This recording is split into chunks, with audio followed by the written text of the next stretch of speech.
Amados, o processo de ascensão das almas da Terra é longo e, por isso, feito em etapas. No decorrer dos milênios, cada etapa foi superada, seja individualmente, seja pelo coletivo.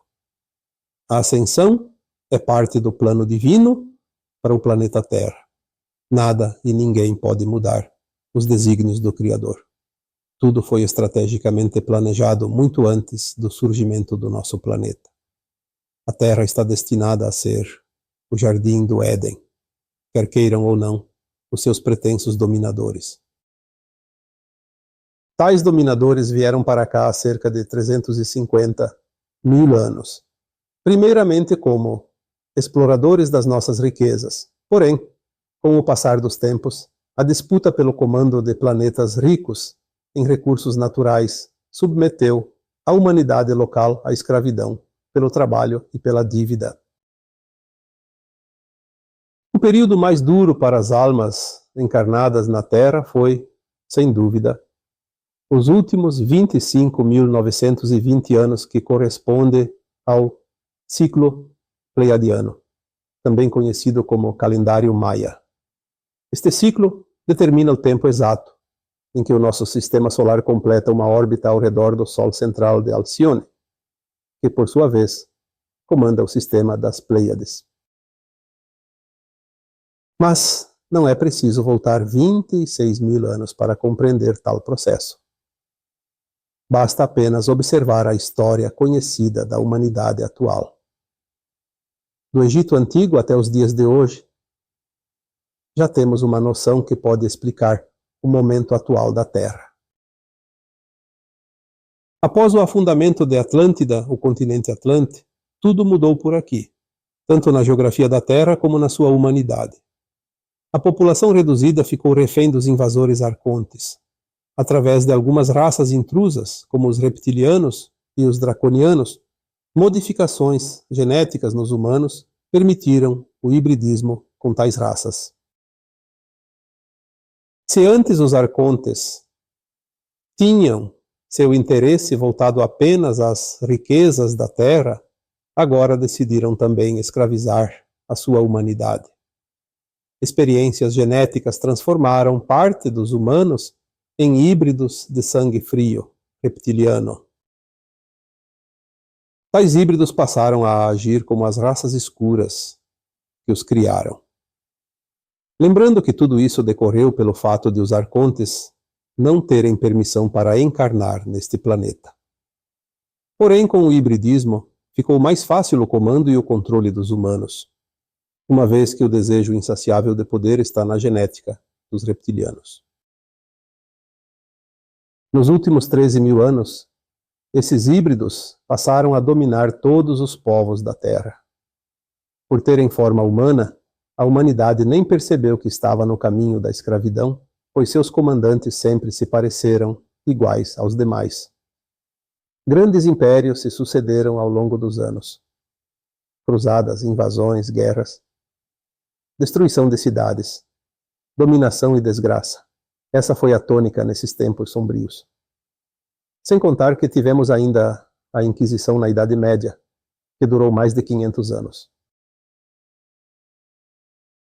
No decorrer deste tempo de trevas, tais dominadores dividiram os territórios conquistados em partes, assim como fazem as quadrilhas de salteadores quando dividem o produto do roubo.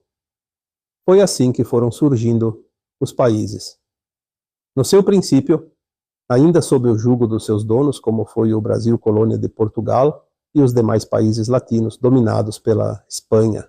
Mas mesmo Estados Unidos, Canadá, toda a África e a Oceania passaram pelo período colonial. Houve um tempo que parecia que a luz finalmente descesse sobre tais povos subjugados. Então houve também a independência deles. Não foi diferente aqui no Brasil.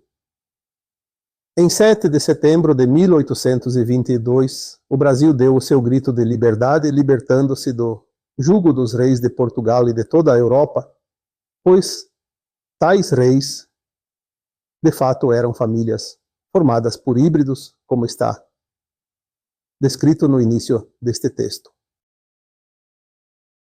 Politicamente, diz-se que houve a independência, assim como houve para todos os demais que eram colonizados antes. Mas será que o seu povo desfrutou verdadeiramente dessa independência? Por certo que não. O que aconteceu foi uma mudança na estratégia de subjugação. O mundo estava ficando muito grande e a população havia aumentado demais. Então, como grandes quadrilhas de rapinagem, se subdividiram em mais fatias de comando. Como os híbridos estão sempre ávidos pelo poder, nada mais natural que os donos do mundo não tivessem nenhuma dificuldade em sublocar seus territórios. Na teoria, os países se libertaram do governo colonial, mas na prática, seus dirigentes nada mais eram que as seclas de seus chefes originais. Essa prática foi sendo aprimorada e assim surgiram as organizações de 3 letras, como ONU, CIA, OEA, FBI e tantas outras, todas ramificações reptilianas do Comando Escuro. Chegamos aos dias atuais, tempos de revelações, tempo do Apocalipse. Tudo aquilo que estava oculto está sendo revelado. Isso é necessário para a libertação da humanidade. O próprio Jesus Cristo disse: "Conhecereis a verdade e a verdade vos libertará."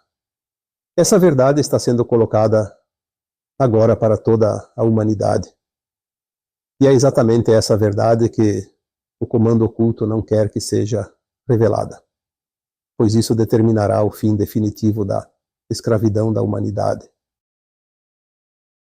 E não é mera coincidência que o Brasil comemore neste 7 de setembro de 2022 o seu bicentenário, pois a sua libertação definitiva não foi em 1822, mas será, de fato, agora. Não existe acaso, existe sempre uma causa. A causa disso tudo é o papel determinado ao Brasil nesta transição planetária, que coincide com o final do ciclo da Terra de provas e expiações para um mundo de regeneração. O Brasil é o coração do mundo, pois é o seu chakra cardíaco. Energeticamente, tudo fluirá daqui para o restante do planeta. Seu formato geográfico, colocando o Nordeste, que é o ponto inicial do nascer do Sol, teremos exatamente a forma de um coração. É também a terra do cruzeiro, pois não é por acaso que daqui temos a melhor visão dessa constelação. Também, intuitivamente, a Esquadra de Cabral deu o nome de Terra de Santa Cruz, ao avistar o Monte Pascoal. Logo em seguida, mudou para Vera Cruz, para depois tomar o nome definitivo de Brasil. Brasil deriva de brasa ou abrasamento. Também significa fogo, um elemento natural que, junto com a água, o ar, a terra e o éter, formam o conjunto energético da Terra. A brasa é a parte do fogo que não se apaga. Dela pode ressurgir novamente, bastando para isso que se alimente com mais lenha. E o Brasil foi sendo alimentado quando o Consolador, kardecismo, que surgiu na França em 1850, por não encontrar abrasamento naquelas terras, migrou para cá, trazendo a pátria do Evangelho à superfície do planeta. Do Brasil para o mundo. Essa é a senha que os céus nos enviam. Tudo começará por aqui agora. Esta é também a razão que trouxe para cá uma horda de trevosos reptilianos encarnados. Não bastassem os nativos daqui, há uma verdadeira legião deles que, mesmo de fora, ditam as regras aqui, mesmo que isso infrinja a soberania nacional. Mas nada vai impedir os planos divinos para o Brasil e para a humanidade da Terra. Uma determinação do alto não se discute, pois ela simplesmente se estabelece, e o Criador já deu o basta. O bicentenário da independência do Brasil significa que o coração do mundo está apto a irrigar o restante do corpo planetário com o seu sangue abrasador. O sangue puro que sairá do seu coração purificará o sangue do restante de seu corpo. Os milhões de híbridos ávidos pelo poder, mesmo sendo insignificantes personagens, lutam desesperadamente ao lado dos seus próprios escravizadores, pois ainda sentem a sede incessante de alcançar os degraus mais elevados de comando. Essa é também a maneira de entender por que boa parte da humanidade está sempre ao lado do comando oculto, que é também a causa da maioria das dores da raça humana. O Brasil vai cumprir o seu papel, mais cedo ou mais tarde, mas nada vai parar o que está por vir. Caso o coração deixasse de funcionar, todo o corpo planetário entraria em colapso, e isso não faz parte dos planos divinos para o planeta Terra. Portanto, vamos vibrar juntos hoje? Vamos pulsar ao ritmo desse coração que jamais vai parar de bater. Somos o exército da luz encarnado neste momento, a fim de ancorar a energia necessária que dá sustentação ao ritmo cardíaco do planeta Terra. Eu sou Vital Froze e minha missão é o esclarecimento. Namastê.